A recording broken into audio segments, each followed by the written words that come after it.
नमस्कार दोस्तों, दिन भर की बड़ी खबरों में आपका स्वागत है। आज की सबसे बड़ी खबरों में हम देखेंगे कैश निकालना हुआ महंगा, ATM cash withdrawal charge, debit card और क्रेडिट कार्ड शुल्क बढ़ा, जाने कब से होगा लागू। जी हां दोस्तों, बैंक ग्राहकों के लिए जरूरी खबर है। अब एटीएम से कैश निकालना और डेबिट क्रेडिट कार्ड्स के चार्जेस और महंगे होने वाले हैं। अब ग्राहक एटीएम से तय लिमिट से ज्यादा बार पैसे निकालते हैं तो बैंक उनके चार्जेस बढ़ा सकते हैं। आरबीआई ने हाल ही में बैंकों को एटीएम पर चार्ज बढ़ाकर 21 रुपए प्रति ट्रांजैक्शन करने के प्रस्ताव को मंजूरी दे दी है।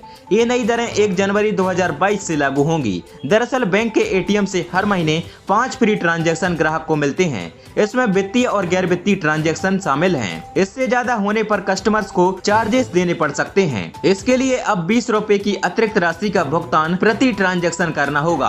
आपको बता दें कि कैश निकालने के लिए दूसरे बैंक के एटीएम का उपयोग करने वाले ग्राहकों के लिए मेट्रो सिटी में 3 और नॉन मेट्रो सिटी में 5 फ्री एटीएम ट्रांजैक्शन की छूट है। और आज की दूसरी बड़ी खबर में हम देखेंगे स्वतंत्रता दिवस समारोह की सुरक्षा में ड्रोन से निपटना बड़ी चुनौती, घुसपैठ की फिराक में आतंकी। जी हां दोस्तों, बॉर्डर और अन्य जगहों पर लगातार ड्रोन देखे जा रहे हैं। एक बार तो वायुसेना स्टेशन पर ड्रोन से हमला भी हो चुका है।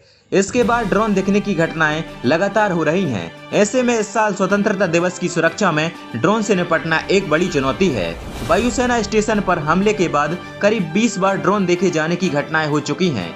जानकारी के अनुसार अगला 1 महीना बीएसएफ और अन्य सुरक्षा एजेंसियों के लिए ड्रोन से निपटना कड़ी चुनौती होगी। सूत्रों का कहना है कि आतंकी संगठन बड़े स्तर पर स्वतंत्रता दिवस से पहले ड्रोन के जरिए सीमा पार से हथियार भेजना चाहते हैं ताकि कश्मीर में मौजूद आतंकियों तक हथियार पहुंचाया जा सके। यही नहीं, आतंकी संगठन ड्रोन के जरिए स्वतंत्रता दिवस के पहले किसी बड़े हमले को अंजाम भी दे सकते हैं। इसके लिए अगले 1 महीने तक ड्रोन से हथियार फेंकने की घटनाएं बढ़ सकती हैं। स्वतंत्रता दिवस की सुरक्षा को पुख्ता करने के लिए हर एक प्रयास किया जा रहा है। जहां पर जिस तरह की सुरक्षा की आवश्यकता है, वहां पर उसी हिसाब से सुरक्षा कर्मियों की तैनाती की जा रही है। नाकों को बढ़ाया जा रहा है।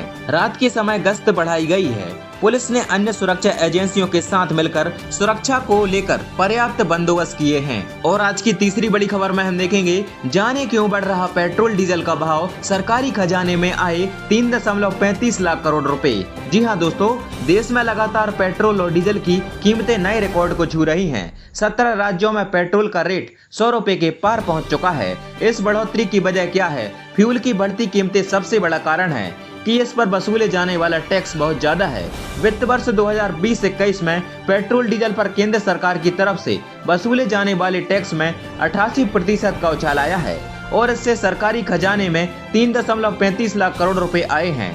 लोकसभा में पेट्रोलियम स्टेट मिनिस्टर रामेश्वर तेली की तरफ से दी गई जानकारी के अनुसार पेट्रोल पर एक्साइज ड्यूटी 19.98 से 32.90 रुपए बढ़ा दिया गया है। वहीं डीजल पर उत्पाद शुल्क 15.83 से बढ़कर 31.80 रुपए हो गया है। 2020 में कोरोना के आने के बाद ग्लोबल लॉकडाउन लग गया था, जिसके कारण मांग में भारी गिरावट आई और कच्चे तेल का भाव कई सालों के न्यूनतम स्तर पर पहुंच गया था। ऐसे में सरकार ने टैक्स बढ़ाकर पेट्रोल डीजल की कीमतों में जबरदस्त बढ़ोतरी की है। इस बढ़ती महंगाई ने भले ही जनता की कमर तोड़ दी हो, लेकिन सरकारी खजाने को जबरदस्त प्रॉफिट हुआ है। और आज की चौथी बड़ी खबर में हम देखेंगे, उत्तराखंड में बादल फटने से 3 लोगों की मौत, मुंबई दिल्ली में बारिश से हाल बेहाल। जी हां दोस्तों, भारी बारिश के बाद दिल्ली और मुंबई का हाल बेहाल हो गया है और जगह जगह पानी भर गया है।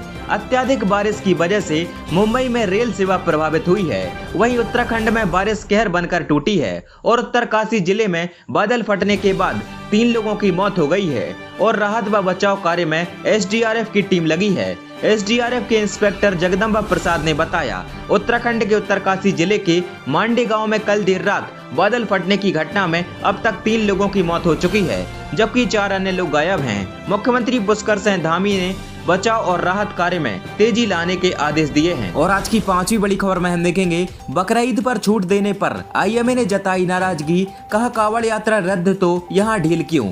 जी हां दोस्तों, देश के कुछ हिस्सों में कोरोना के बढ़ते मामलों पर लगातार चिंता जताई जा रही है। इस बीच केरल सरकार ने बकरीद के मौके पर कोविड-19 प्रतिबंधों से राहत देने के फैसले पर इंडियन मेडिकल एसोसिएशन यानी आईएमए ने हैरानी जताई है। मामला सुप्रीम कोर्ट में है, जहां अदालत ने आज शाम तक केरल सरकार से जवाब मांगा है। इसी दौरान आईएमए ने कहा है कि केरल और महाराष्ट्र में कोरोना के सबसे ज्यादा मामले हैं। इसके बावजूद केरल सरकार का सख्ती हटाने का फैसला सही नहीं है। अपने बयान में एसोसिएशन ने केरल की राज्य सरकार से कोरोना प्रोटोकॉल का सख्ती से पालन कराने की अपील भी की है।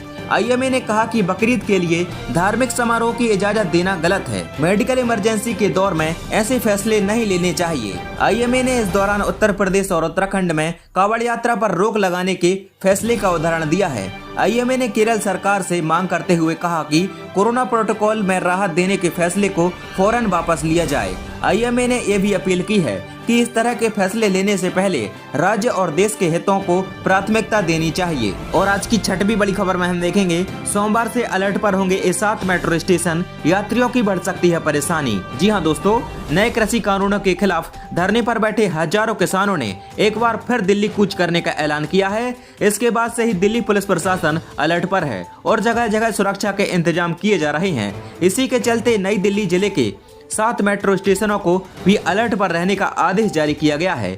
दरअसल सोमवार को संसद के मानसून सत्र की शुरुआत होगी, जो 22 जुलाई को खत्म होगी। इस दौरान किसानों ने संसद के बाहर ही विरोध प्रदर्शन करने का ऐलान किया है। भले ही किसान इसे शांतिपूर्वक करने की बात कह रहे हैं, लेकिन दिल्ली पुलिस ने भी किसी भी स्थिति से निपटने के पूरे इंतजाम कर लिए हैं। इसी क्रम में संसद के नजदीक वाले जनपद, लोक कल्याण मार्ग, पटेल चौक, राजीव चौक, केंद्रीय सचिवालय, मंडी हाउस और उद्योग भवन मेट्रो स्टेशनों पर अतिरिक्त निगरानी रखने और जरूरत पड़ने पर उन्हें बंद करने का कहा है। पुलिस अधिकारियों के साथ बैठक के बाद किसान नेता शिव कुमार ने कहा कि हमने दिल्ली पुलिस को बताया कि सिंधी बॉर्डर से हर दिन 200 लोग संसद तक मार्च करेंगे। प्रत्येक व्यक्ति के पास पहचान का बैज होगा। हम सरकार को प्रदर्शनकारियों की सूची सौंपेंगे। पुलिस ने हमसे प्रदर्शनकारियों की संख्या कम करने को कहा है, जिसे हमने मना कर दिया है। और आज की 7वीं बड़ी खबर में हम देखेंगे, नहीं होगी परेशानी, अब फास्टैग से भरवाइए इंडियन ऑयल के पंप पर डीजल और पेट्रोल। जी हाँ दोस्तों, यदि आप अपना बटुआ घर भूल आए हो और गाड़ी में तेल खत्म हो रहा हो तो अब चिंता की बात नहीं है। गाड़ी पर लगे आईसीआईसीआई बैंक के फास्टैग से इंडियन ऑयल के किसी भी स्टेशन से डीजल या पेट्रोल भरवा सकते हैं। चूंकि फास्टैग आपके बैंक अकाउंट से लिंक होता है, इसीलिए उसको यह वाहन की नंबर प्लेट को स्कैन करके भी आप अपने डीजल, पेट्रोल या लुब्रिकेंट का बिल चुका सकते हैं। धोखाधड़ी रोकने के लिए ओटीपी का प्रावधान भी किया गया है। इस प्रक्रिया में क्रेडिट या डेबिट कार्ड को स्वाइप करने से भी कम समय लगेगा। यह पूरी तरह कॉन्टेक्टलेस प्रक्रिया है। इंडियन ऑयल के चेयरमैन श्रीकांत माधव वैद्य के अनुसार यह आत्मनिर्भर भारत का एक उदाहरण है, क्योंकि फास्टैग टेक्नोलॉजी पूरी तरह भारतीय है। शुरुआत में यह सुविधा इंडियन ऑयल के 3000 स्टेशनों पर दी गई है। धीरे धीरे इसे सभी पेट्रोल पंप में शामिल किया जाएगा।